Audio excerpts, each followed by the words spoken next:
Hey, welcome back.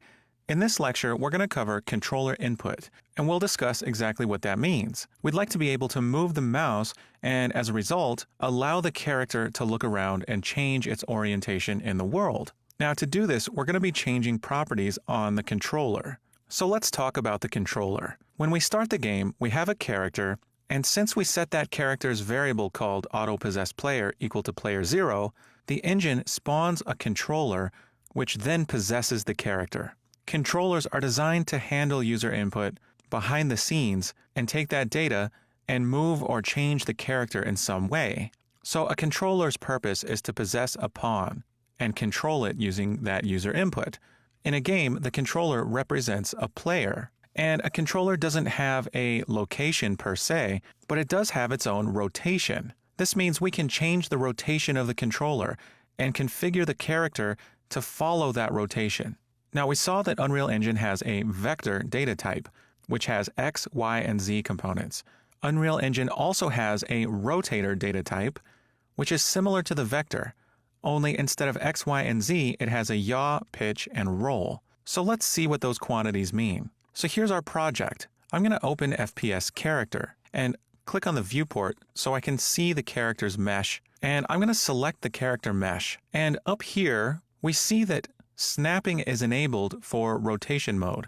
And if I click on the little angle icon, snapping is now disabled. And I can enter rotation mode with the E key or this icon and access the rotation gizmo to rotate the character around. Now, when I select the blue arc, I'm rotating the mesh about the Z axis.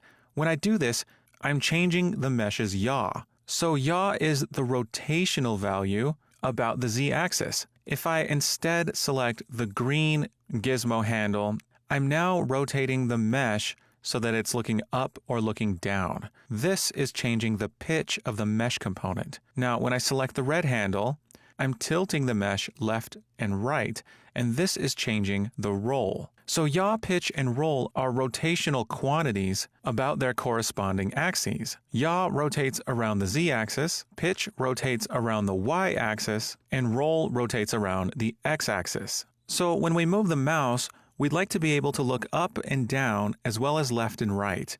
To look left and right, we're going to want to change the character's yaw. And to look up and down, we'd like to change the character's pitch. Let's start with looking left and right. We're going to need an axis mapping. So let's go to Edit and Project Settings and scroll down to Input, and we'll be adding a new axis mapping. So I'm going to click plus next to Axis Mappings and create a new axis mapping called Turn. Now I'm going to click the drop-down under Turn, and under the Mouse category, we see Mouse X and Mouse Y.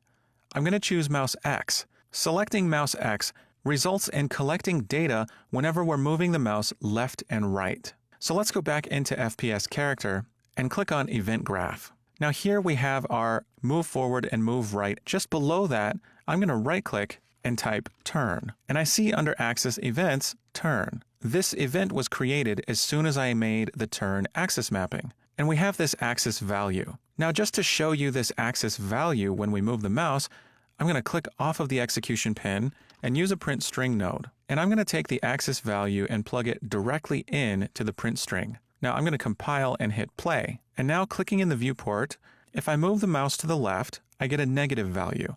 And if I move the mouse to the right, I get a positive value. And if I move the mouse really quickly, that value increases. So the value represents a delta or change from the last frame to the current frame, representing how fast we're moving the mouse left and right. Now, I'd like to use this axis value to rotate the character. But instead of rotating the character directly, I'm going to add a rotation input to the controller. So let's click off of the execution pin, and we're going to use a node called Add Controller Yaw Input. Add Controller Yaw Input takes a float value. We're going to plug axis value directly in. Now this will rotate our controller, and we want our character to follow along with the controller. Now if we go up to the Components panel and click on FPS Character Self, we can search in the Details panel for a variable called Use Controller Rotation Yaw. We see that there are 3 variables like this. We see Use Controller Rotation Pitch, Use Controller Rotation Yaw, and use controller rotation roll. Now, use controller rotation yaw is checked by default. This means that as the controller rotation changes, the character will rotate along with it. So let's see how this works. I'm going to hit play. And now, clicking in the viewport, I can move the mouse left and right, and as we rotate the controller, the character follows along with the controller. This is perfect. So we're rotating the character left and right. In other words, we're changing its yaw, but we'd also like to change its pitch as well. So this will be your challenge. Add another axis mapping and call it look up, and link the mouse Y axis to this mapping. Then, in the character blueprint, use an add controller pitch input node and plug in that axis value. Go ahead and playtest this in the Pi, and then decide whether the scale for the axis mapping should be 1 or -1. Now we saw that use controller rotation yaw was checked by default for the character, but use controller rotation pitch was not. Make sure you check that so that our character will follow along with the controller when the controller's pitch changes. Pause the video and give this a try. Okay, so we're ready to add another axis mapping. I still have project settings open here. I'm going to add another axis mapping by clicking the plus icon, and I'm going to call this look up. And selecting the dropdown and expanding the mouse section, I'm going to choose mouse Y. Now I'm going to leave the scale value at 1 for now and see how this works. Let's click FPS character and right click, and I'm going to type look up. And here's the lookup axis event.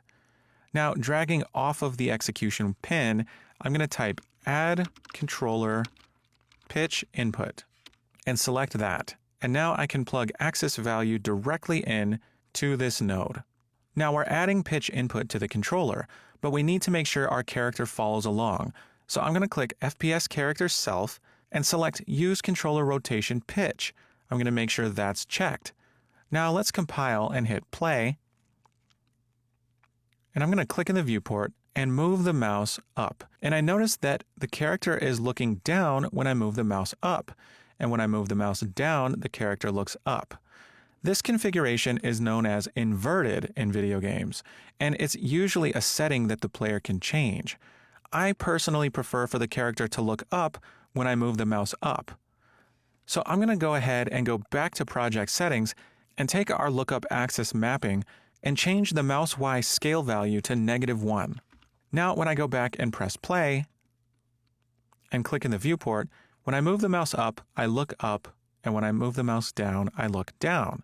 And now we can look around. So we now have keyboard input to move the character, as well as mouse input to look around and change the character's rotation. Great job. So in summary, we added controller input by adding turn and lookup axis mappings and linking the mouse X and mouse Y to those axis mappings. We rotated the controller using add controller pitch and yaw input, and we made sure that the character follows along with the controller rotation by setting the use controller rotation pitch and yaw variables both to true. And now we're looking around with our mouse. Excellent. We now have the basics of movement. We'll continue developing this character in the next lecture. I'll see you soon.